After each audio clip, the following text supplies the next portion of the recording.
এই দুটে খালি সারা দিন বাইরে ওখানে তালে থাকে দিন রাত 24 ঘন্টা খালি পরে এটা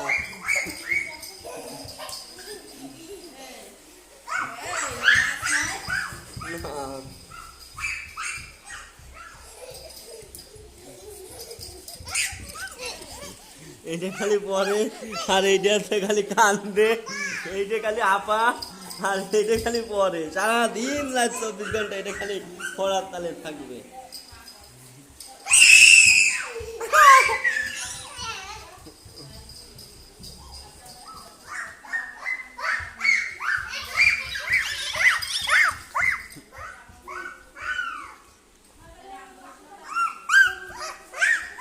আমরা ফিল্লানি দাও দেখি তোমরা কত দূর ফিল্লানি দিতে পারো।